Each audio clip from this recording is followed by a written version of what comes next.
definite improvement. Without a doubt, we saw some improvement today. But my God, is there a long way to go. This is the Toon Review match reaction.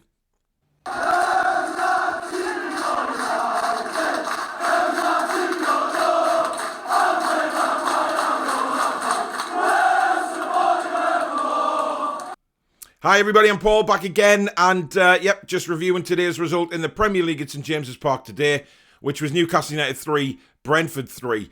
And when the team sheet came out, it certainly looked like we were going 5 at the back again. But by kick-off, that wasn't the case. A clear 3-4-3 formation, possibly a 4-3-3 if you look at it another way. It was more attacking, definitely. Going with the 3 up front, and it definitely suited certain players. The game kicked off and we went on the front foot, I thought, straight away. We worked hard, we were passing it around, Shelvey pinging the ball around fantastically well, like we know he can do.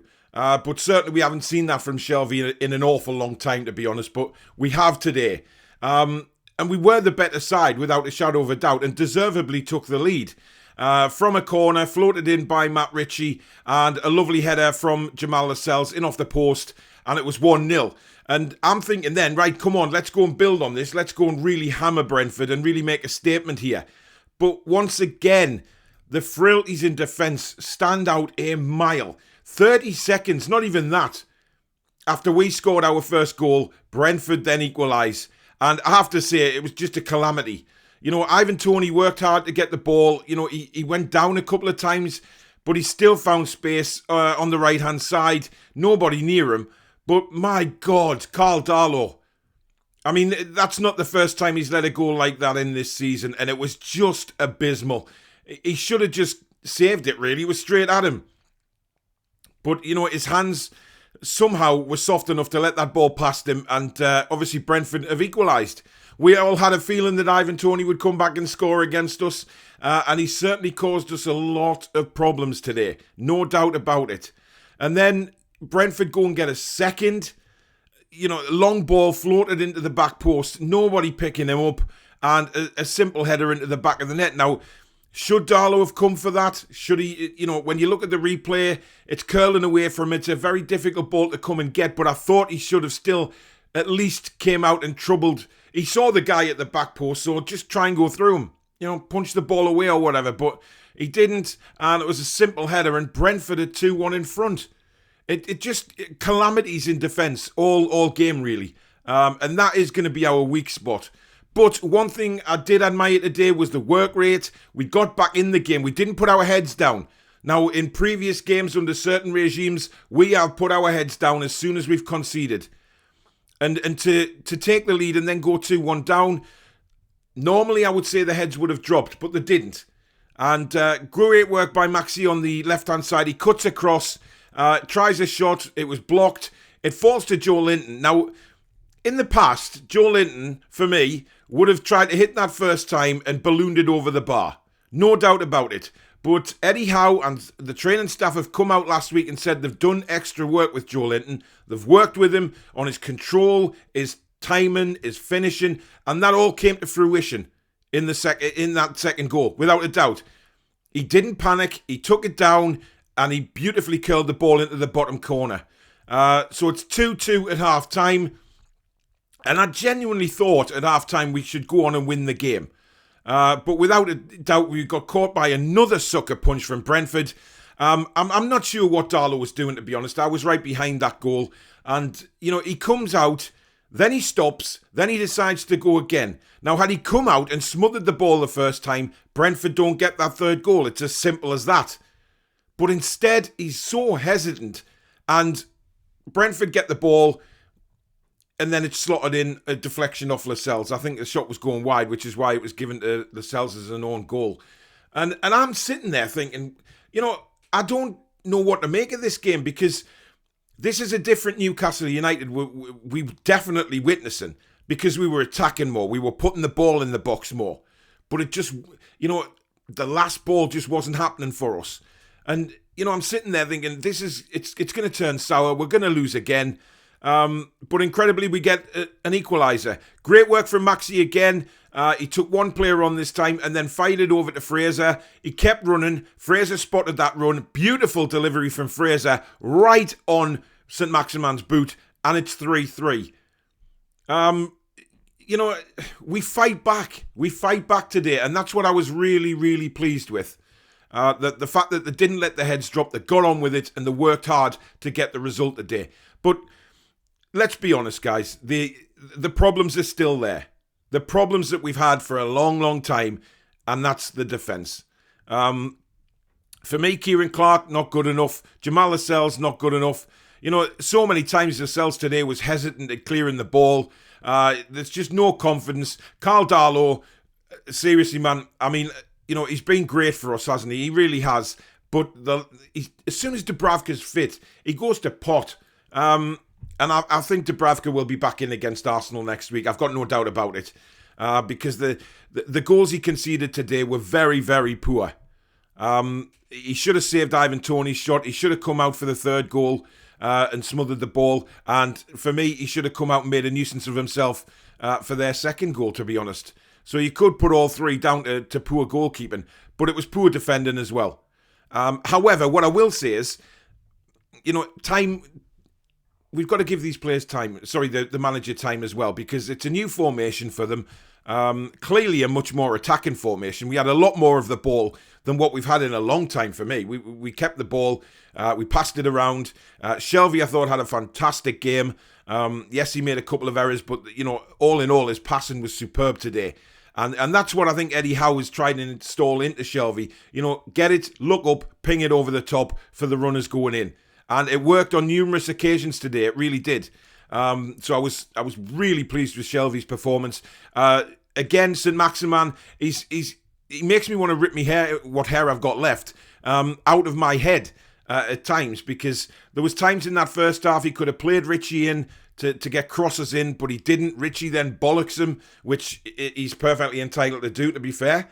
And then other times, like that equaliser for us in the second half. Took one player on and just laid it off. Fantastic. That's what he should be doing. But he's one of those players, isn't he? That's what you get from these flair players. They make you want to tear your hair out 1 minute and next minute they're brilliant, which is exactly what Maxi is. Sometimes I look at him and think, wow, he's made of glass. He's covered in bandages, but then he'll do something brilliant. But the standout person for me today was undoubtedly Joelinton. I mean, that guy, especially in the first half, was outstanding. And yeah, people look to the chance he had in the second half where he slipped. Come on. I mean, anybody can slip on a football pitch, and unfortunately, it had to be Joelinton when he cut back inside onto his left foot. But my God, that first half performance as well. He worked his arse off. He was holding the ball up. He was taking people on. He scored a goal. This is what a lot of people have said about Joelinton from his time in Germany, that he is that type of player. And now we got to see it. Now, we know that Eddie Howe and his coaching staff have been working very hard with Joelinton behind the scenes. They've come out and said they've been doing videos with him. They've been working on certain things and getting his confidence up. And my God, without a doubt, man of the match today. Man of the match, no doubt about it. He was superb. And hats off to Joelinton, because a lot of people have criticised him, including myself. But, what you always say is, you'd love to end up with egg on your face when you're criticising players, and hopefully they'll come good. Now, Joelinton has to keep this up consistently. But having said that, the last couple of games, the Brighton game when he came on, he was way better than Miggy was, and he turned the game for us. There's no doubt in my mind he turned the game for us, and we had an opportunity to win that game. Beautiful ball through to Wilson, and we could have, we know what happened with that. But Joelinton, his presence today, he was on the left, he was on the right, he was through the middle, he was back defending. And he was really, for me, setting an example to a lot of other players. But the bottom line is, guys, we know that, Eddie Howe is stuck with Steve Bruce's team till at least January. So we know we're not going to be perfect. And we're still looking for our first win, which is a bit frustrating, because this is one of the games where we would have undoubtedly looked to get 3 points. Arsenal away next week. They're currently getting a hammering at Liverpool as I record this. but you never know what might happen in that game. But the 2 home games after that, Norwich City and Burnley, are the games that we have to get 6 points from, in my opinion. Because if we don't, we could end up being way adrift by the time the transfer window opens, given our, what we've got to face in December. But I was very, very pleased with the difference that I'd seen from last time, to this time. Eddie Howe has really worked hard. You can tell. The players have worked hard with this new formation as well. And it was nice to see, the forward players getting an opportunity to play their normal game, to play as an attacking unit. And yes, Joelinton was helping out in defence. Rightly so, he was coming back. But we have those problems in defence. And until them are sorted, we're not going to get anywhere. I thought Willock was poor today. I really don't know what's happened to Joe Willock, to be honest. He just does not look like the player that he was last season. Wonderful opportunity for him today in the middle of the park alongside Shelvey, but he didn't shine. There was a couple of nice touches and nice things he did, but overall, poor. And of course, he was taken off in the second half. I thought Fraser did brilliantly when he came on. Excellent performance, and of course, set up the third goal. Great player. So I think Fraser is going to be more involved. There's no doubt in my mind about that. But Sean Longstaff came on, and my God, he was poor. He was dreadful, in fact, today. A lot of running around Sean Longstaff does, but unfortunately, today he was just dreadful.